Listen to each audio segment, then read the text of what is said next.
Okay, we are live. Hi, this is William Ramsey. Welcome to William Ramsey Investigates. On today's show, of a very special guest, returning guest. His name is Chuck Ochelli. Last name is spelled Ochelli. If you listen to my show, you've heard him on before. And if you're watching this on Rockfin X or Rumble, you will see his website, The Ochelli Effect. So go check that out. Subtitle is Revelation Through Conversation. He has a lot of great shows on there, a lot of names that look familiar. I've been on there. As a matter of fact, we talked about the Ghislaine Maxwell trial, Smiley Face Killers, Global Death Cult, one of my books. But he's also Rex Heuermann, the Go-Go Beach serial killer. But he's come on my show. He's also known as the blind JFK researcher, and he's discussed all his excellent research into the JFK assassination. He has had a lot of guests. You can probably talk about this so-called recent drop or whatever is happening, which is another kind of topic we can talk about, which is what's going on with the JFK files and the Epstein files, because they've been in power almost 2 months now and not a lot of activity. But the topic of the thing is kind of, I think we're going to talk about kind of the change in this kind of alternate media. Unfortunately, Keith Hansen passed away in January. I've reposted some of his stuff, so rest in peace. He really was kind of a mentor to me, not really overtly, but I learned a lot from him, and he was very generous in letting me to repost his archive. So please, people, go check that out. I think it's kind of ties into this theme, is that he's kind of one of these early guys. He worked at a college in Tampa and did these kind of early discussions, really at the beginning of all this technology. I don't even think the podcast technology is anywhere what it was today or what it is today, but doing it and putting it out and on, trying to get it out on different sites. But some of his guests are really incredible. Some people who are around, just Mars and Knowles, I know, is on there early, and Derek Gilbert, who's been a longtime guy in the alternate media from a Christian perspective, and so many other important names. A lot of JFK research, and that was the name of his show, was Beyond the Grassy Knoll, right? So the Grassy Knoll from Dealey Plaza. And so he was really one of, some people would, I think, falsely label him a conspiracy research. I would put him in the alternate media parapolitical research. I prefer that term. So he's left us, but he's left a great legacy.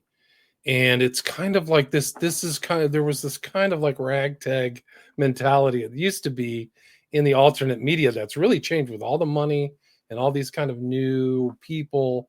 And I think that I've kind of had this feeling listening to other, like I heard you on, I think you were on with on Propaganda Report or with Monica Perez or something. I heard you recently at Chuck, but it's kind of a frustration in this alternate media of this real change. You see this real monetary thing involved, and also a lot of new names and a lot of strange people. Like there's been a buzz about this guy Ian Carroll, who went on Joe Rogan, and like he's kind of like a new kind of a new Alex Jones. He was on Alex Jones, like kind of a strange guy, but he's kind of just repeating kind of other stuff that I think is out there. I don't know if he's really at the cutting edge or avant-garde of research and things like that, but it is an interesting environment, and Chuck's going to talk more about that. So, and Chuck has been on his show for 12 years now. So Chuck, welcome to the show. And for people who don't know your background, maybe you can talk about that and kind of what's going on with this topic about what's going on in the new media. Yeah, well, my background, not even all that important personally. Real fast, yeah, my background is not even all that important personally, but the thing is, there's a long history to this. There's a long history to this media which pre-exists the internet. We could look back at the days when Mae Brussell was doing her thing in the 70s and the 80s. We could look back at Bill Cooper. Look, we've all got our views on this stuff. And of course, there were many local radio hosts who did some amazing stuff, who revealed things that you couldn't get at your local library. You couldn't get through your television. You couldn't. And that's great. And I love that stuff. And it's all classic and wonderful. But there was also like a renaissance in the early 2000s on the internet where, yes, suddenly they didn't even call it podcasting, right? It was just this audio technology became available. We were able to maintain a broadcast, which meant that you could reach the entire world, really, so long as they had internet access. And this led to a new renaissance once again. But what's funny is the old patterns maintain themselves, William. And I find it interesting because you can either be part of the fringe or you can be part of the approved media. And that used to come along with a stamp like ABC, CBS, NBC, but those dinosaur days are long gone. We went through the cable access and cable distribution and the age of YouTube, so to speak, right? And now almost everybody and their mother can make a podcast. And I think that's great. But at the same time, we're kind of lost in this sea of strangeness where people that are just capable of doing a Google search become guests on these shows, which is fascinating. Meanwhile, people that do hard work, and I was thinking about you, especially this week, because I just ran across, and I sent you an email actually about the happy face killer. And I said to myself, this is funny because it's almost reminiscent of what William Ramsey's been talking about just by name. It has nothing to do with the story, mind you. But this presentation that they put out on, I guess it's, which platform is it? Oxygen, maybe? Was that Oxygen? It might be Hulu. It doesn't even matter, right? One of the streaming whatever's out there anymore. At this point, right? Lots of streaming platforms instead of TV channels, lots of monopolies out there. And eventually, I'm sure only 5 families will control all that too. Just like they wind up controlling everything else. There's basically 5 guys that control social media. There's 5 companies that control broadcast and digital media, etc. And eventually, there'll probably be 5 streamers that control the world there too. I don't know what that is about. Is there some new, you know what? You might have a better answer for that. Why is there only like 5 of anything that seems to control the entirety of an entire outlet when it comes to media? Do you have an idea about that? I don't know. It doesn't seem right. It seems like an antitrust situation to me, but I think they must have something with the government or some type of allowance or payoffs. I mean, things are so corrupt right now. People cannot even comprehend, but they must have paid off people to be able to aggregate all that and just really create this appearance of multiplicity or this myriad of things, but they're really just mono culture, same messaging down all these other 5 platforms. But it should, to me, it shouldn't be legal. And I do think eventually, you're right, there's going to be an aggregation in this kind of new media as well. Like somebody will try to buy it out or take control. It's already happening. I think Tim Pool sold his whole outfit to somebody else, to Shapiro, whatever his outfit is called. I forgot what it is, but yeah, Daily Wire bought it. So this kind of centralization and this kind of like, I'm going to stake my flag over this new alternate media, I think is definitely going to take place. Well, that's been happening, right? I don't know if you got one of these offers, but it seemed like everybody I knew that had a podcast outlet a few years back, we all got offers actually to buy our archives, to buy our platforms, etc. I mean, they didn't offer me a lot of money. It was only like $125,000 or something. But anyway, and it would be a ton of money to me personally. But is it worth the entire decade's worth of work that I put in? I mean, if you average it out, it's not. So I didn't go for it. Plus, I would have to sell all my future, work and everything else to these people. So there were deals that were offered to people. And we've watched this consolidation of the broadcast media, again, even through radio, all these things. And why do I bring all this up? Because it creates a landscape in which you have the approved, right, outsider media, and then you have the actual outsider media. And the funny thing is that they're all starting to, I don't know, resemble one another. We have a homogenous sort of vanilla blend of agreed upon material. And I find it fascinating that there is simultaneously a shutdown in, being able to criticize certain things. I'm telling you, you're going to be a terrorist if you have anything negative to say about Israel. Which, you know what, you might have your own geopolitical beliefs about it or religious beliefs about it, and that's fine and dandy. But I'm telling you, any critique is going to be a problem for you soon. And you know me, I'm not one of these guys that, let's be blunt. There are people out there that want to blame everything in the world on the Jews. Okay, this is what it is. The Jews, that's what they got to say about it. I'm probably getting you in trouble on a platform somewhere. Apologies, but it's okay. These platforms are fine. Everything's fine. Good. I've criticized Israel and Jews before, so it's okay. I've criticized Catholics and Protestants too. So Oh yeah. they're not special. I No, mean, they're not special targets for me. see, to me, that's the idea. I've criticized organized religion many a time, but the thing is, I'm not out here to apologize about it or anything else. I'm just taking note that this is going to be an interesting time if you have anything negative to say about the state of Israel. It's going to be an interesting time if you have anything negative to say about our man in Washington. It's going to be an interesting time, you know, and I don't know. This does not bode well for people that believe in, free thought and freedom of expression. And I don't know, that thing we call the Constitution, where, that First Amendment's pretty interesting and interlocks a lot of interesting freedoms here.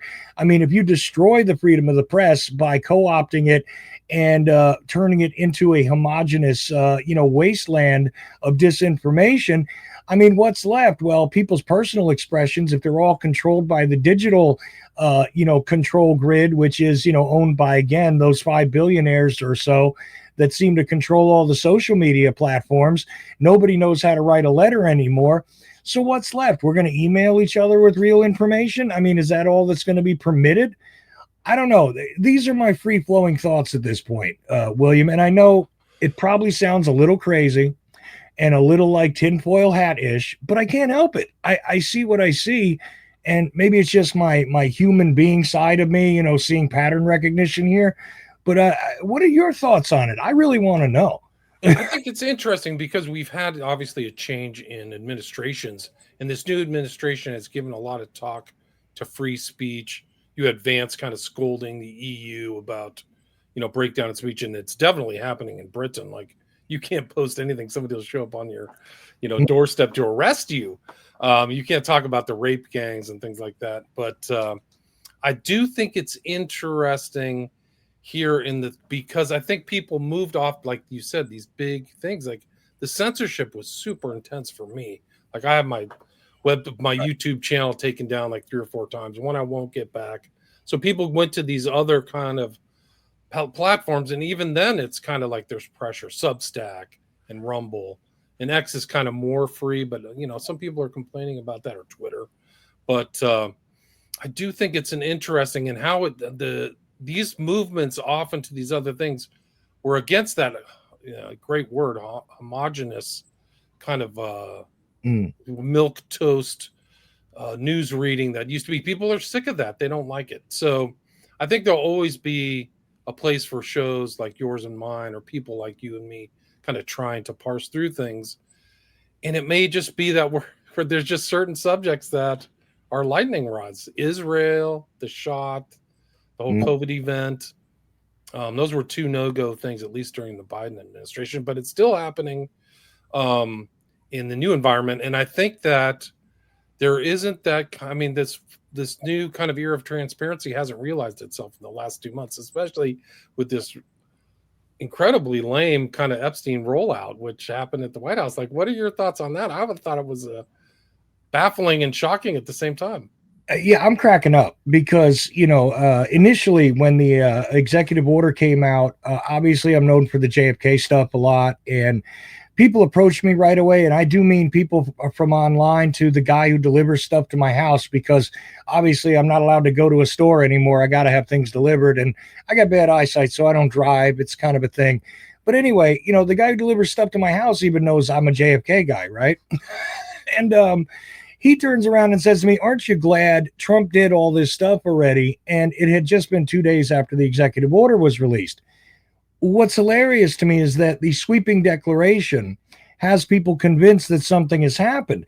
Now, here's the funny part. I'm not even criticizing Trump. I'm saying, hold on, everybody. Nothing has happened yet. And people can't get past that. It's really interesting because they expect instant gratification from all directions, but they'll have a little more patience, or they'll invent the event that they want to see happen, and they'll say it already happened, even though it hasn't. It's really interesting.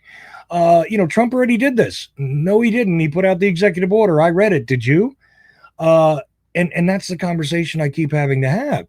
No, there was a 45-day limit for this. There was a 15-day limit for this. Now, he has gone over those, deadlines now, and we still haven't seen a lot of things materialize. Plus, all of a sudden somebody tells me they had 3,000 new files with the FBI and maybe they don't now. I guess Kash Patel hasn't quite gotten his sea legs yet.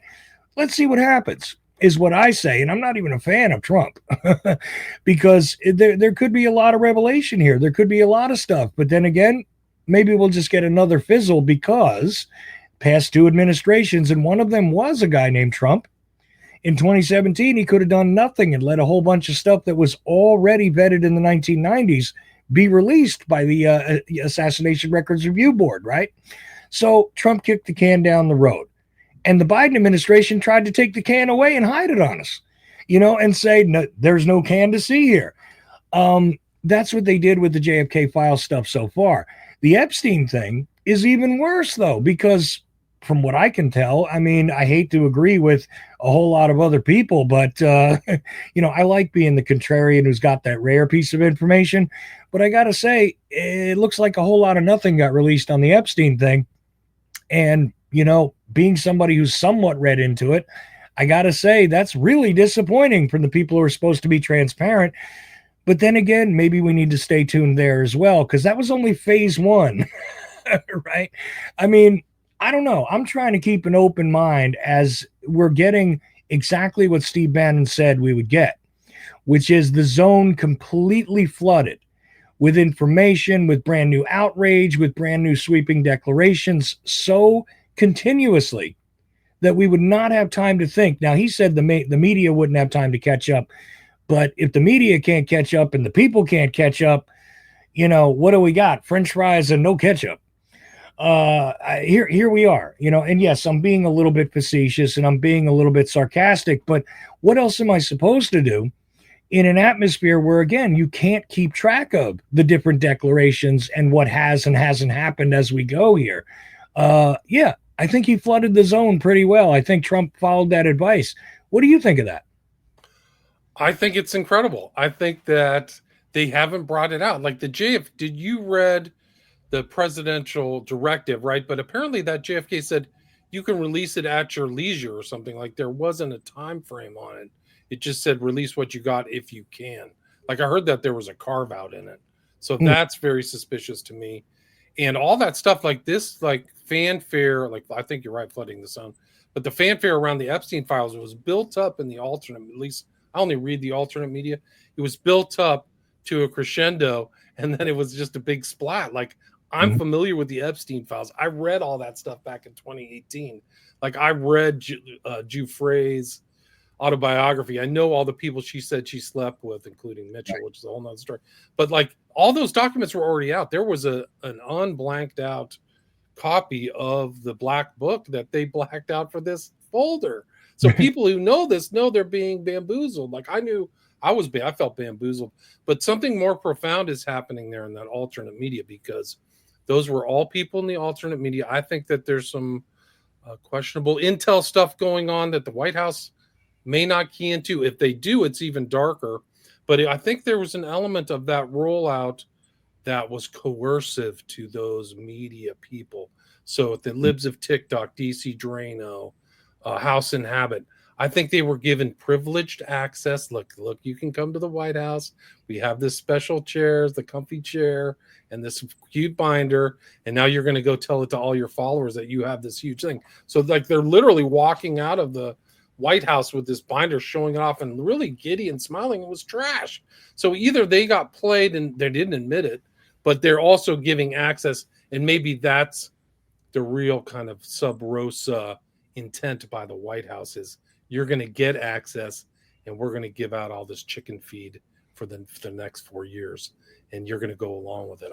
That's kind of what my thinking has become. And that is actually a scary element of the theme that you're talking about, this homogeneity that's going to actually be imposed by the power, always been imposed by the power be on the new media that used to be much more Byzantine and bifurcated. Yeah. So that's kind of like my thought. Right. And here's the other thought, right? If you're completely open-minded, you might consider that it is possible that this is just a way to control opposition as well. It does seem to me as though, and I was told this by some interesting people that have predictions, and they're never wrong, but they don't make a lot of predictions. They don't make a lot of sweeping things. Every once in a while, you see a Gerald Celente out there, or these guys who tell you what's coming, and they never focus on when they got it wrong. But it's really interesting to me because you could say maybe Trump is part of the controlling the opposition paradigm. Maybe he's just the way to shut everybody the hell up while they do what it is they got to do.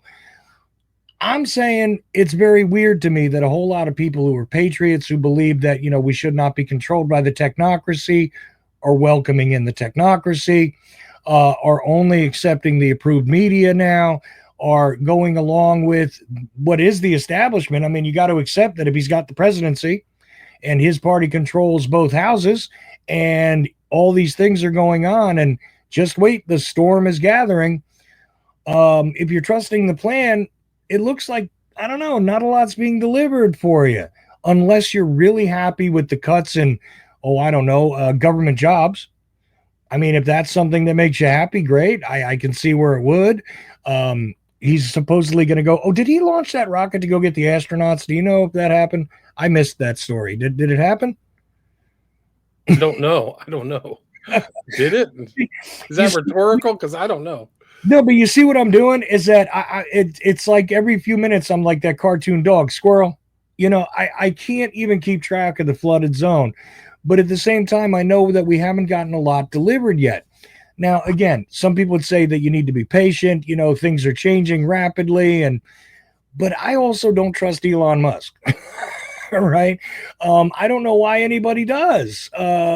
Anyway, maybe you could help me out with this. Why do people trust Elon Musk? I don't get it, because I thought that we should worry about the guy who wanted to do brain chips and has, electric cars and all this, privileged Tesla technology, etc. This guy, I thought, wasn't supposed to be trustworthy. I know he supposedly brought free speech back to Twitter, but all that I noticed increase since he's been back is the porn bots, to be honest with you.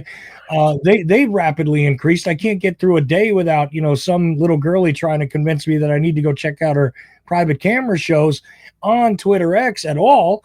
But that's the only thing that really increased. I mean, he did reinstate some people, but again, which people did he reinstate on Twitter? Take a look at who's part of the approved narrative. A new story is forming here, and I'm not saying I have the complete story in hand. What I'm saying is we're watching something new emerge here, something different, and I don't think it's good for the majority of us. I just got to say, William, maybe it's just me. Maybe it's just my conspiratorial mindset, which is really funny because they suddenly changed the word conspirator into something that I thought you had to be actively part of a conspiracy to be a conspirator. But apparently now it's just somebody who speaks about things that are conspiracy oriented. They call you a conspirator. But again, I'm not talking about conspiracy. I'm just looking at patterns here. And these patterns are coming together to make me think something new is about to happen here. And I'm not sure it's good. I think you're totally right. It's interesting that you mentioned Musk after we just talked about this whole Epstein release, because all those people there are huge on Twitter. Like they all have million follower accounts. So maybe that's really like the connection is, in addition to probably other medias, but I'm on Twitter, so I see this, is that's the connection between Musk and them. And maybe that's the whole technocratic intent, is to have your own kind of little cohesive, homogenous group of people on your website that you can give information to and spill out information that you want. And maybe that's the whole thing that's behind this Epstein thing, is like, we're not going to give out the real information because we now have the blackmail information. And maybe they're keeping that. Maybe that's an element to it. I don't know. But that's information that they put out was trash. But like, the porn bots are really good. Like, for people who don't know, the reason why the porn bots are there is that it comes in behind the information you put down, and then it gets downgraded on the system because it's porn associated. And I literally had like a porn bot yesterday in a nanosecond. Like, wow, I just posted this. How do you know what's the information that I'm posting? Like, I don't even know. Like, because some of the stuff I don't get porn bots, but like that needs to be cleaned up on. Oh, no, they've drastically reduced the traffic to my podcast, because almost every time I post, I put out a new podcast within seconds. They're liking my new podcast, and it's a bunch of them where You got one picture of a woman. Oh, by the way, go to my OnlyFans, and that's all there is to it. And I don't even know if these aren't just AI generations, or if they're real people that maybe make a living that way. And again, I don't begrudge anybody's. I feel like I'm in one of those mob movies. I don't judge any way a man makes a living. You see, when he's talking to Salazzo about the drug game. Right. I don't judge. Listen, if you do something and you're not harming somebody else directly and you make a living off it, more power to you. Go. But the thing is, I think most of it's AI generated, and it's really weird how these brand new porno bots are jumping on my podcasts immediately and directly affecting the traffic coming from Twitter or X, because I still have the ability to track that. I'm not getting the engagement from X I used to get, and I've only got a couple thousand followers, so we're not talking about huge numbers here, but drastic changes are drastic changes. And I didn't even think to mention that until you brought it up. Yeah, that's happening with these porn bots, right?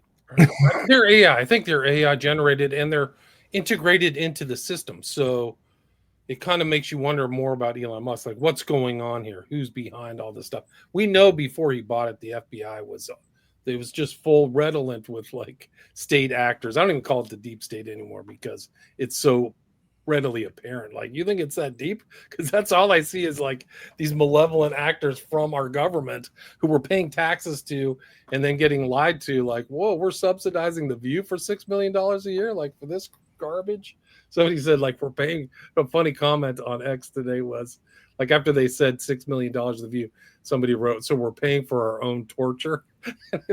Well, again, context though. Here's the amazing thing. We also found out that suddenly Russia was paying a bunch of podcasters and stuff too.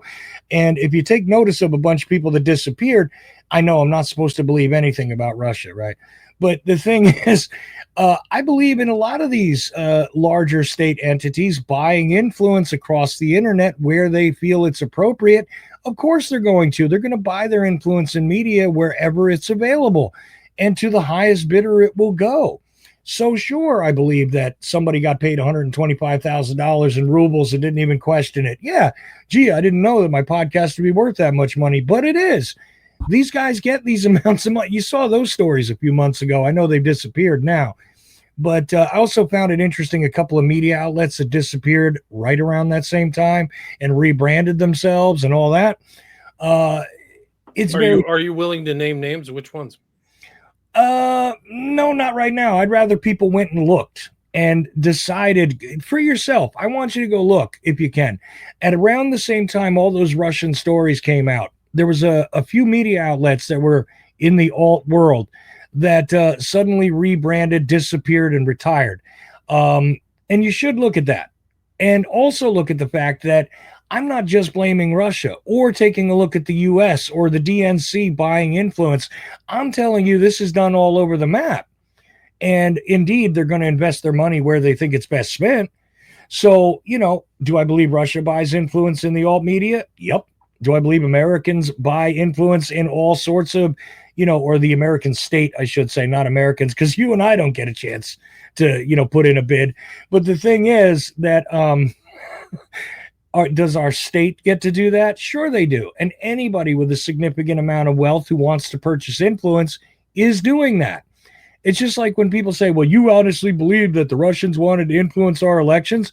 Sure, why not? And why wouldn't they influence any election that might affect them if they thought they could get a better outcome with their influence?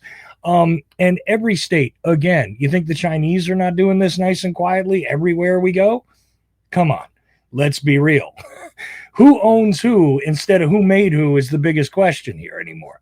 And how much of them do you own? Because can you purchase them outright for just a little bit of money?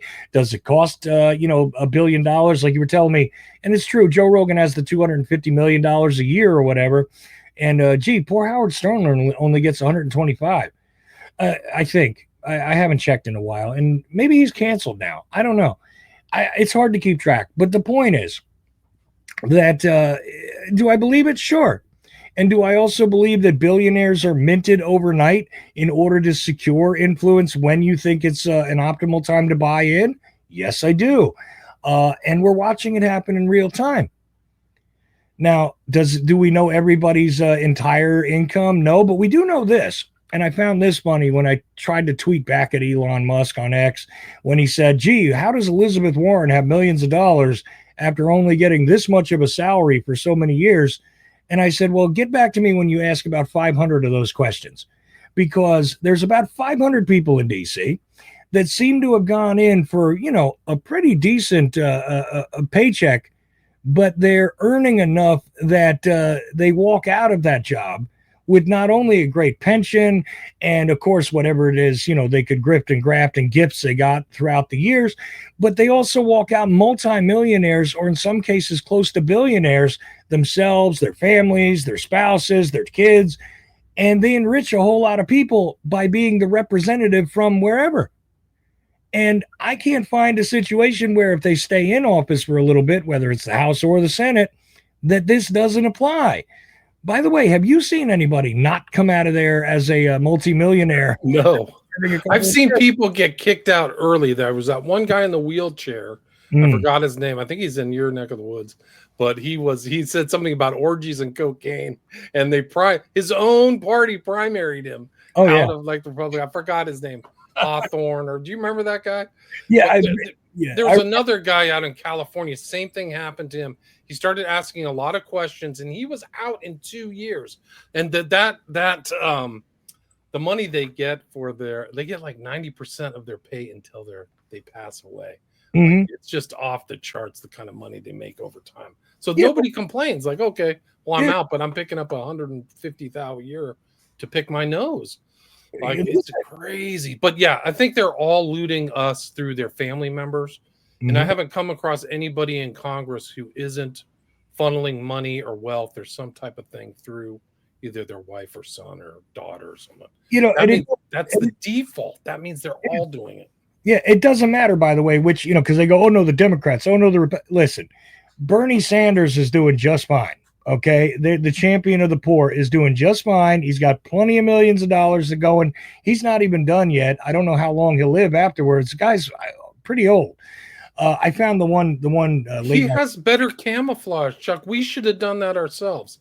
Yeah, we should have just had a better thing. Like, I'm doing it for the people. I'm totally concerned for the worker. I'm going to go out and have public meetings just like he does, traveling the country, weeping for them, your plight.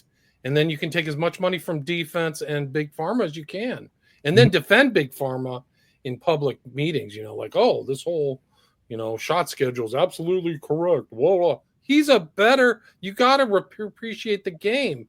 He's never worked like a real job in his whole life. He's like the parasite off the state. The guy's brilliant. He's got it down better. He's better than all these other. He doesn't look like a corrupt guy.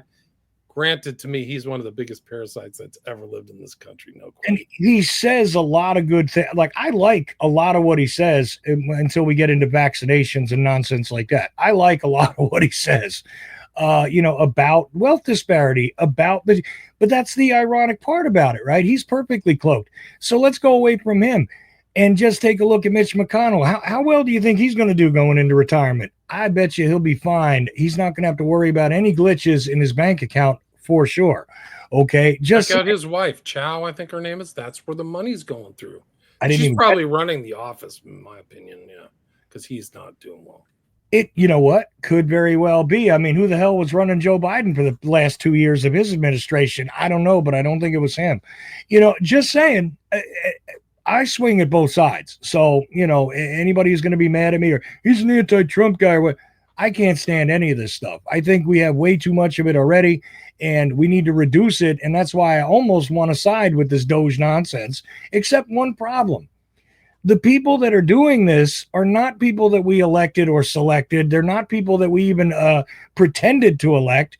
And I don't know, trusting the billionaire Musk doesn't make sense to me if I'm on this side of the financial equation.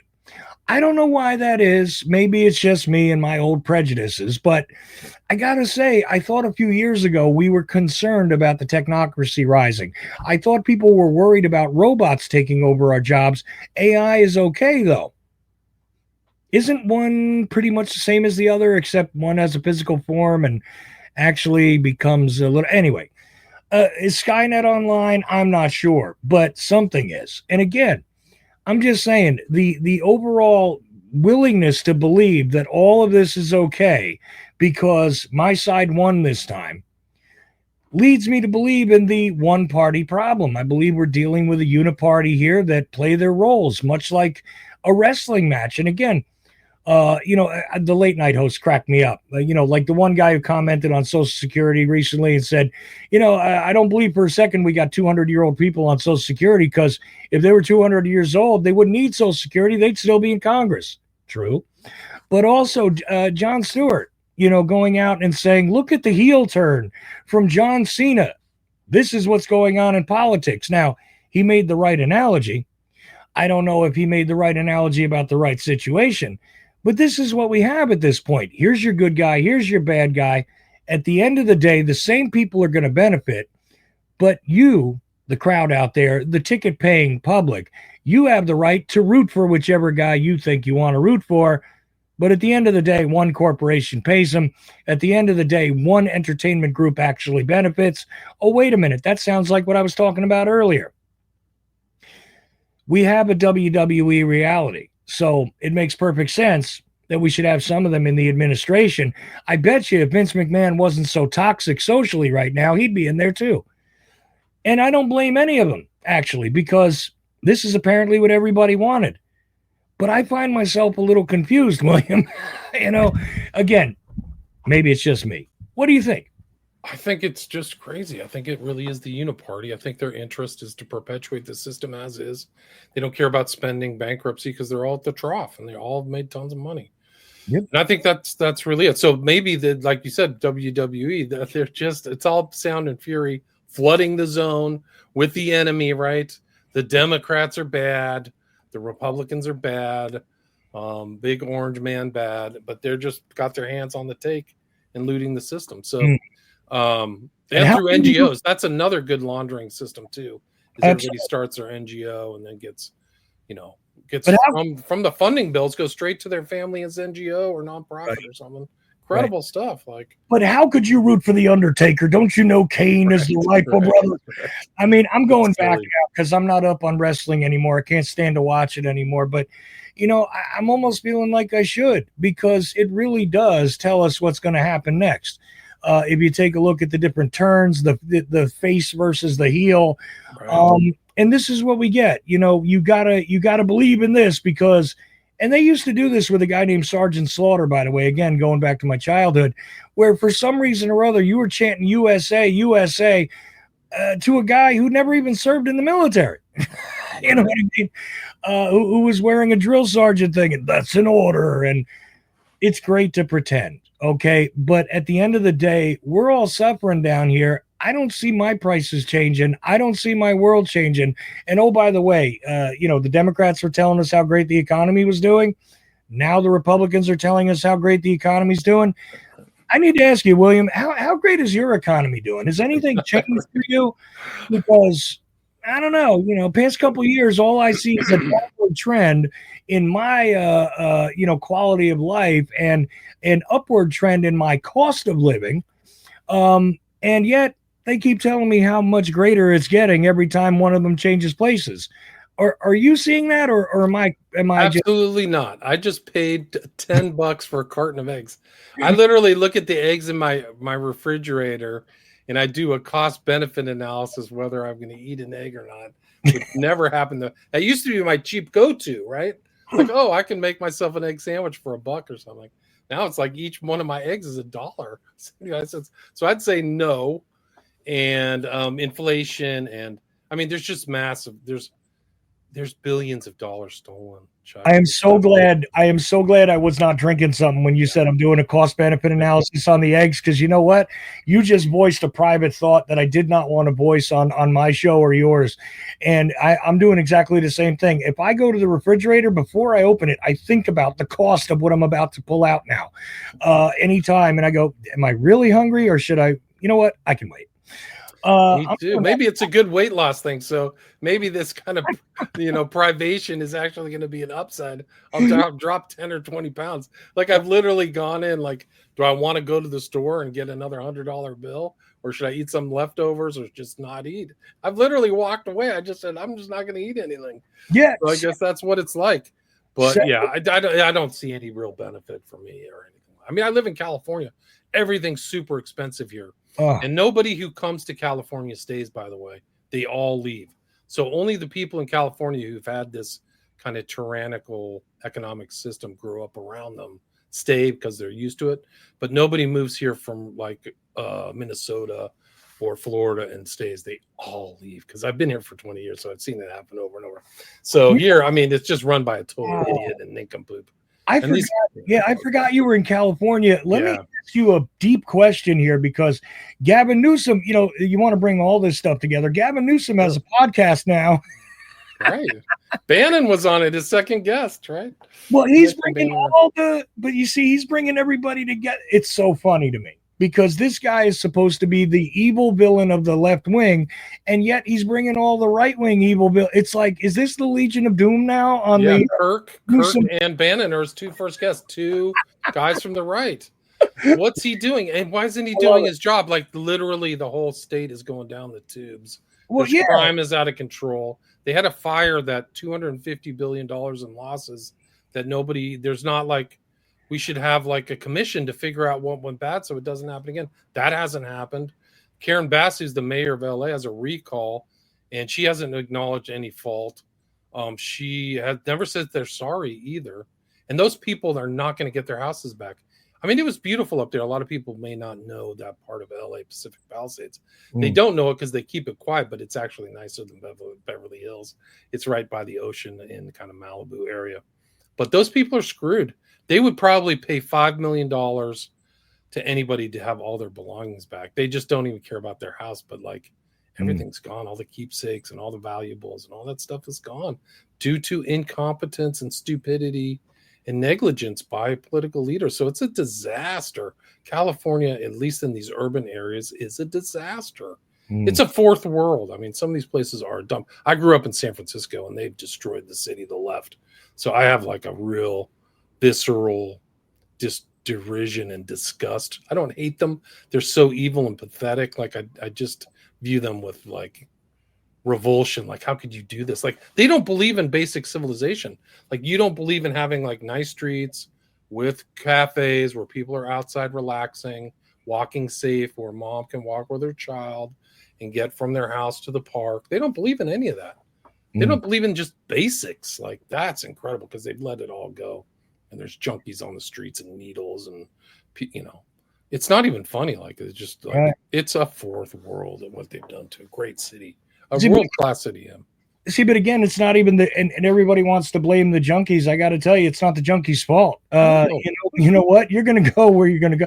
And that's the scary part of all this. And by the way, I sympathize with those who lost everything, including the things that mean something to you. I mean, I've been divorced. Just saying, it happens and I get it. And that's like a fire that goes through your life. And I understand. And believe me, you probably, even with ashes, you ended up with more than I did. But jokes aside, think about the weird dynamic that's going on there. And like you said, I thought the governor was, they tell me that's a very tough job to run a state like that. It's one of the largest economies in the world.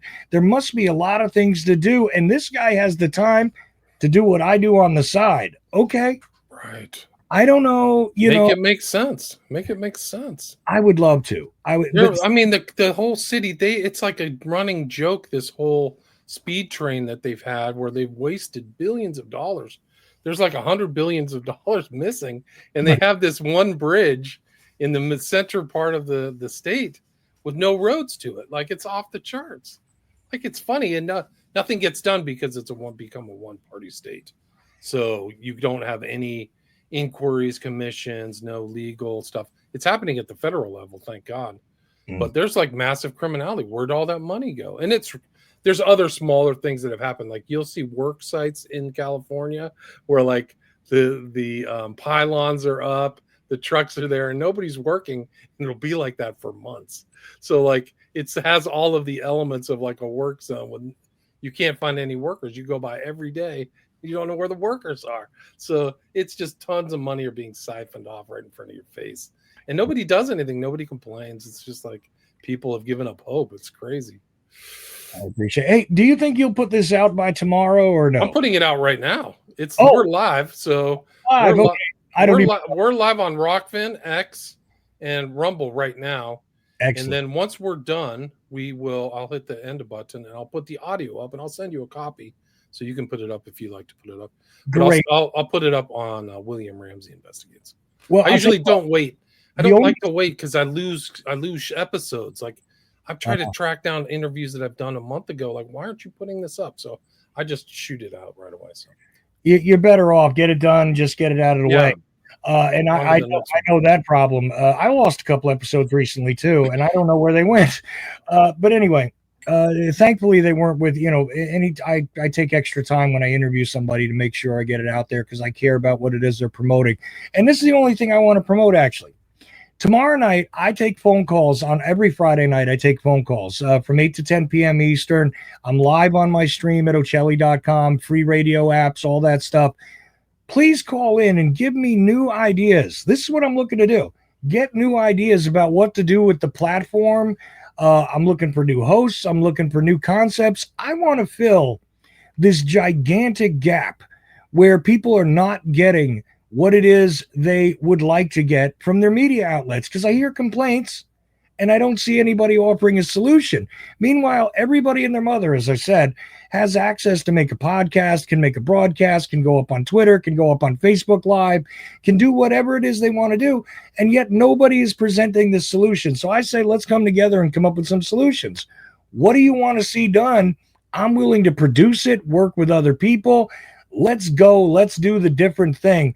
Let's get some actual alternative thought out there. So between 8 and 10 p.m. Eastern tomorrow night, I'll be taking phone calls on Ochelli.com, and I would love for you guys to join me there and tell me what the hell it is we could do that's different. Please. I want to do something That's different. Every Friday at Ochelli.com, right? So every Friday, 8 to 10 p.m. Eastern. I'll put a link to your website and all that stuff. I mean, is there anything else you'd like to add? Anything else you'd like to promote? So you can see all the archives at Ochelli Effect too, right? No, look, if you go, I'm scattered all over the place. There's only a couple of hundred of my shows probably available. I've done thousands. Contact me. I've got some archives on the site.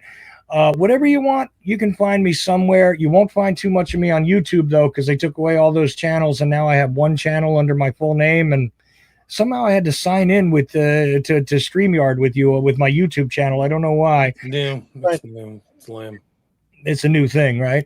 Anyway, whatever. I don't care, but the point is that platforms I don't stay on too long. I have a Spreaker, which has probably the largest amount of my archives out available to the public right now. But you know what? Ask me and I'll mail them to you if you want. It doesn't matter. My stuff goes out for free. I do shows every week and I do multiple shows every week. But that Friday night call-in show, this week I want to get those ideas for sure. But yeah, I do that every Friday night.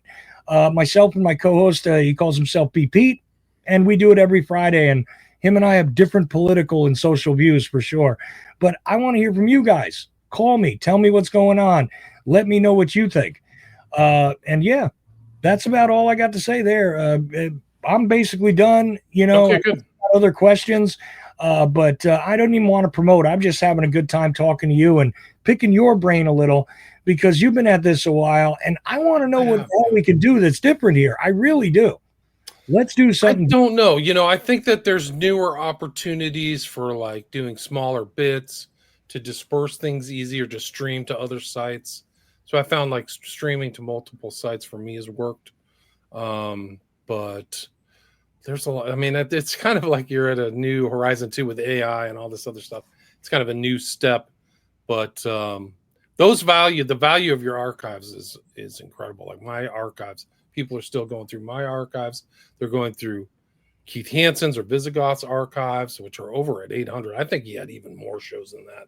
He probably had thousands of shows. I just haven't been able to find all of them, but and become an archivist to a certain extent. But I think that those are the ways to kind of do it, is just try to kind of get it out there. And network for me has been good, like talking to people like you. It's been too long since we talked, but where can people reach out to you? It's on your website. You have a contact information there, right? Oh, sure. Look, if you want to reach out to me on X, I answer that all the time. If you want to reach out to me, you can click the email icon on Ochelli.com. That is the website I am maintaining, thankfully. And I was able to pay for it for another year. So it's there. Gotcha. But Still there. yeah, Still have. thank You you. haven't been fully censored yet. Yeah, my YouTube channels are all a mess. But anyway, Chuck, it's great to talk with you. I will put links to your podcast and your website in the show notes so people can check those out. And again, it's Chuck Ochelli of the Ochelli Effect. So thanks so much for your time and your insight. Really Thank you, sir. All right, stay there. Stay there. Let me just turn this off.